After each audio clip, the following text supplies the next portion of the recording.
नमस्कार। आइए सबसे पहले बात करते हैं आपकी कनिष्ठा उंगली के बारे में। कनिष्ठा उंगली सूर्य के पहले पर तक पहुंच जाए तो ऐसा व्यक्ति मेधावी किस्म का होता है। यानी कुल मिलाकर किसी भी प्रकार की ज्ञान की कोई कमी नहीं है, भाषा शैली की कोई कमी नहीं है, निर्णय भी सही तरीके से ले लेते हैं। ये सब चीज़ें यहाँ आपके हाथ की उंगली के वर्तमान स्थिति में मजबूत है। अब बात करते हैं आपके सूर्य की उंगली की।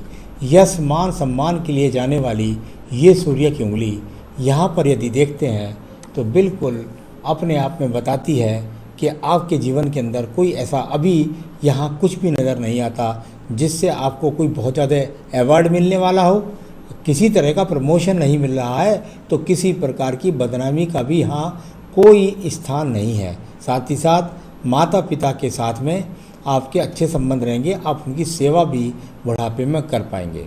अब बात करते हैं आपकी शनि की उंगली की। ये उंगली अच्छे धन के लिए जानी जाती है, साथ ही साथ ये जानी जाती है अच्छा स्वास्थ्य के लिए। यहाँ इस पर किसी भी स्वास्थ्य खराबी का भी कोई यहाँ पर अभी चिन्ह नहीं है। धन की स्थिति बहुत मजबूत नहीं है तो लेकिन कुल मिलाकर खराब भी नहीं है। कुंडली का शनि इतना खराब भी नहीं है, यानी कि आपके हस्तरेखा में शनि की महादशा अंतर्दशा आएंगी तो ज़्यादा परेशान नहीं करेंगी। अब बात करते हैं आपकी बृहस्पति की उंगली की। बृहस्पति की उंगली सूर्य की उंगली के अनुकूल हो जाए तो व्यक्ति अपने पिता का बहुत मान सम्मान करता है, साथ ही साथ आपके जीवन के अंदर पिता का सहयोग भी होता है, और तीसरी बात ईश्वर के प्रति आपकी आस्था भी बनती है, और चौथी बात आपका विवाह भी अवश्य होगा। अभी इस हाथ की उंगली में ये चिन्ह खराब चिन्ह मौजूद नहीं है, विवाह करा के छोड़ेंगे। तो चलिए ये सब बातें हो गई। अब बात करते हैं आपके बुध के पर्वत की। बुध का पर्वत, और यहाँ 2 से 3 पक्की रेखाएं खड़ी होनी चाहिए। हल्की हल्की ये रेखा है, पर्वत उठा हुआ है। पर्वत उठा हुआ अपना फल नहीं देता है, यानी कुल मिलाकर के यहाँ ये वो चिन्ह हैं जो बताते हैं कि आपके पास धन के जो आगमन है उसके स्रोत मजबूत नहीं है। आ भी जाता है तो धन खर्च हो जाता है, साथ ही साथ संतान का सुख सहयोग तो निश्चित रूप से आपको मिलेगा। अब बात कर देते हैं यश के पर्व की। जहाँ यश का पर्व होता है जिससे सरकारी नौकरी मिलती है, वहाँ अगर देखें तो आपको रेखा कुछ इस प्रकार से अनुकूल जैसी लगेगी, परंतु यहाँ एक ज़बरदस्त राहु रेखा ने यहाँ पर आपके सूर्य पर्वत को काट रखा है। जब इस प्रकार से ये रेखा काट दे तो आप ये समझ सकते हैं कि जब तक ये कटिंग का निशान यहाँ मौजूद है आपको राज्य सरकार की नौकरी नहीं मिलेगी, और अब आगे मिलेगी भी नहीं। तो चलिए यहाँ उस प्रकार उस तरफ आप ध्यान अपना लगाना छोड़ दीजिए। सरकारी नौकरी मिलने के पहले योग थे, अब यहाँ पर कोई योग दिखाई नहीं पड़ते। इसके बाद बात करता हूँ आपके शनि के पर्व की। अच्छे धन के लिए शनि का पर्व को माना जाता है। जब ये शनि का पर्व यहाँ पर इस प्रकार से रेखाओं से कट जाए तो ये एक अच्छा चिन्ह नहीं होता बुढ़ापे के लिए। यानी कुल मिलाकर के यदि यहाँ पर ये चिन्ह नहीं कटे, आड़ी रेखा नहीं कटी, धूमिल नहीं हुई या ऊपर और अच्छी रेखाएं खड़ी ना हुई, तो आपके बुढ़ापे में आपको धन से संबंधित काफ़ी समस्याओं का सामना करना पड़ेगा। यानी स्थिति मजबूत नहीं होगी धन की, मेरा मतलब यह है, कोई ज़्यादा बुरी बात नहीं है। आइए बृहस्पति की बात करते हैं। बृहस्पति का पर्व, और यहाँ 2 खड़ी हुई रेखाएं, यानी कि व्यक्ति के पास निश्चित रूप से पैतृक संपत्ति का मकान मिलेगा उसे, साथ ही साथ अपने जीवन में तो अभी यहाँ इसके अंदर ऐसी रेखा नहीं बनी जो मैं आपको ये बता सकूं कि आप अपने मेहनत से भी मकान बना पाएंगे। कुल मिलाकर के ईश्वर की प्रति आस्था को दर्शाने वाली ये रेखा यहाँ पर है। अब बात करता हूँ आपकी हृदय रेखा के बारे में। हृदय रेखा और बिल्कुल अनुकूल हृदय रेखा थी। अब इस थी का मतलब क्या होता है? इसका मतलब ये होता है जो आपका पर्वत बृहस्पति का वो भी अनुकूल, शुक्र का पर्व भी अनुकूल, और साथ ही साथ अगर देखें तो यहाँ पर विवाह रेखा भी ठीक। तो क्या मतलब है कि आप इतनी उम्र तक चले गए, 37 तक आप चले गए, तो उसका कारण क्या है? हृदय रेखा ने तो कहा कि आपका विवाह कि मैं 27 वर्ष से लेकर 29 के बीच में प्रस्ताव भेजे, मैंने फिर उसके बाद आपको 32 से 33 में भेजे, और अब जो आखिरी प्रस्ताव आपके पास बचे हैं, यदि आपने 2022 तक विवाह नहीं करा, मेरे हिसाब से अभी भी आपके पास ऑप्शन कोई ना कोई आएगा। तो देखिए 2022 तक चाहे आप किसी तरीके से, आप किसी भी स्त्री से, कैसी भी स्त्री से, व्यवहारिक से या शादीशुदा से या किसी भी स्त्री से विवाह कर लीजिएगा, उसके बाद नहीं तो आपका 2022 के बाद विवाह नहीं होगा। तो ये आपका एक सवाल का जवाब भी मैंने यहाँ पर आपको शादी वाला दे दिया है। अब बात करते हैं इसके बाद आपके बाद मंगल रेखाओं के बारे में। मंगल रेखाएं टूट टूट कर मंगल रेखा चलें तो व्यक्ति ज़्यादा प्रयास भी नहीं करता, यानी कभी आलसी हो जाता है, कभी प्रयास करता है, कभी आलसी हो जाता है, कभी प्रयास करता है। इस प्रकार की मंगल रेखाएं आपके हाथ के अंदर जो मेहनत वाली रेखाएं वो बताती हैं। तो आपका कोई ज़्यादा मेहनत नहीं, कुल मिलाकर के कभी प्रयास, कभी खाली बैठ जाते हैं, निराश हो जाते हैं, इस प्रकार के चिन्ह यहाँ पर हैं। देखिए आपकी बुद्धि रेखा, कितनी ज़्यादा बुद्धि रेखा एकदम जाकर के एकदम डाउन हो जाए, तो वही बात जो मैंने आपकी विवाह रेखा के बारे में बोले थे वो आपकी बुद्धि रेखा ने बताया। आप न जाने कहाँ से कहाँ और कहाँ से कहाँ तक सोच जाते हैं, एकदम डाउन सोच जाते हैं बैलेंस में चलते चलते। ये आपका या एकदम निर्णय पे पहुँचते पहुँचते एकदम रुक जाते हैं या भटक जाते हैं, इस तरह की आपकी ये बुद्धि रेखा है। इसको आपको मजबूत करना होगा, क्योंकि ये वो चीज़ है जो बुध की दशाओं में और केतु की दशाओं में बहुत परेशान करती है। तो चलिए यहाँ इसको ठीक करने के उपाय मैं आपको बता दूंगा।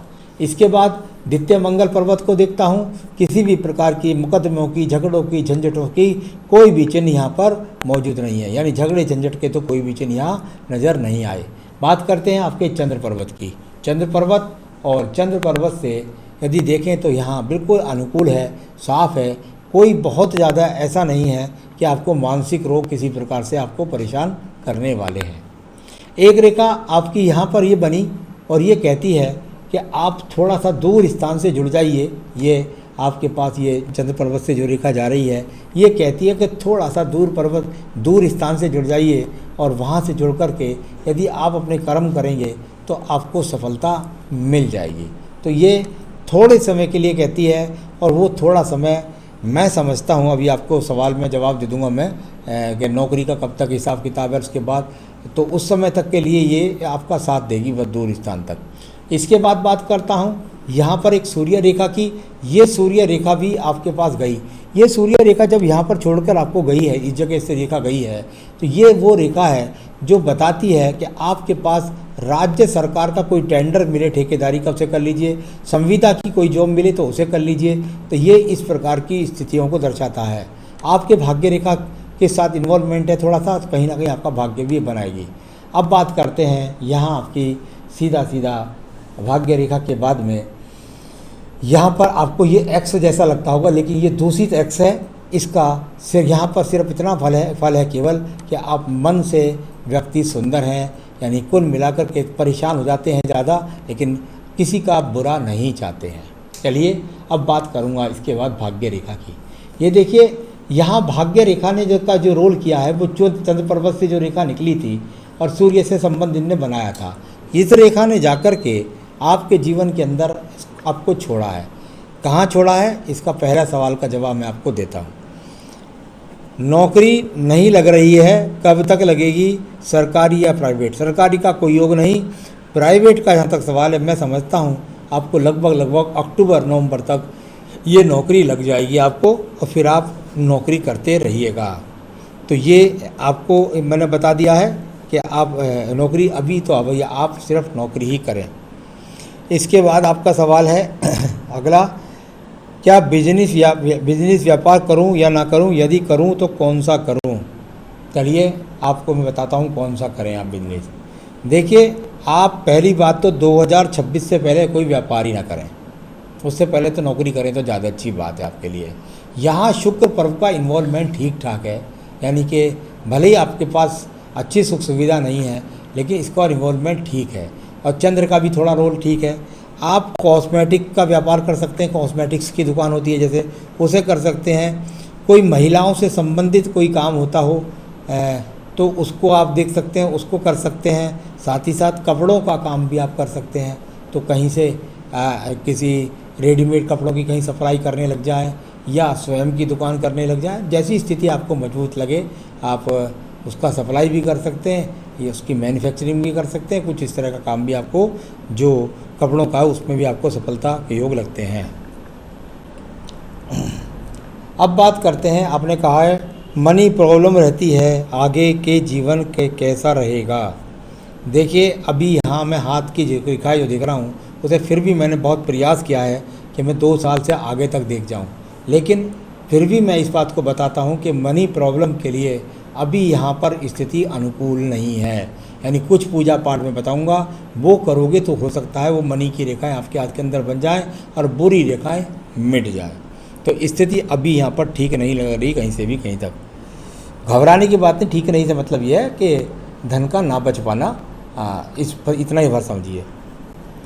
लाइफ लाइन टूटी हुई है, उसके बारे में बताएं। आइए आपकी आयु रेखा देखते हैं। यहाँ जब आपको आयु रेखा दिखती है तो आपको टूटी हुई लगती है, लेकिन मेरे पास जब ये ब्लू लाइन के अंदर आती है तो ये देखिए यहाँ से जाके कवरिंग रेखा बनती है। ये कवरेज रेखा आयु रेखा को कवरेज दे रही है, और कवरेज रेखा जब आयु रेखा को कवरेज देती है तो आयु रेखा कवरेज रेखा हो जाती है। यानी कुल मिलाकर के इसकी आयु 78 वर्ष हो जाती है। तो आयु रेखा अच्छी है, उसके बारे में घबराए नहीं। ये जो जहाँ टूट का गैप यदि इस प्रकार से रहता है तो हो सकता है कि ये आपके जीवन के 65वें वर्ष में कोई स्थान परिवर्तन करना पड़े या कोई मकान परिवर्तन करना पड़े, अगर ऐसा ही रहती है, और नहीं तो आयु उतनी हो गई। संतान की रेखाएं कि जहाँ तक सवाल है, आपके हाथ में चमक नहीं रही है स्पष्टता, लेकिन बुध पर्वत ठीक था तो संतान का सुख सहयोग तो मिलेगा आपको। तो सारी हाथ की रेखाओं, पर्वतों और सभी सवालों का जवाब मैंने आपको दिया।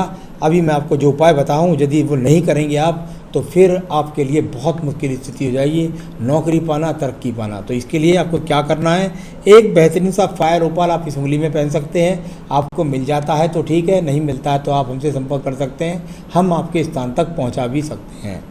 साथ ही साथ आपको रोजाना अपनी पूजा के अंदर संकट नाशन गणेश स्रोत पढ़ना होगा। संकट नाशन गणेश स्रोत को आपको सुबह साफ, स्थिति ज़्यादा नाजुक है तो संकट नाशन गणेश स्रोत सुबह भी पढ़ें और संकट नाशन गणेश स्रोत शाम को भी पढ़ें। हो सके तो कम से कम सुने तो जरूर, इतना तो जरूर करें। प्रत्येक बुधवार को हनुमान जी के गणेश जी के मंदिर में जाएं और उनको जो है बूंदी का लड्डू का भोग लगा कर के आप जो है उनको भोग लगाएं, प्रसाद वितरित कर दें। तो इतना करें, बुधवार के दिन करना है ये आपको, उनका प्रसाद वितरित करना है और गायों को हरा चारा खिलाएं। बस इतना करें और अपने जीवन में सुखी रहें, यही मेरी शुभकामनाएं। नमस्कार।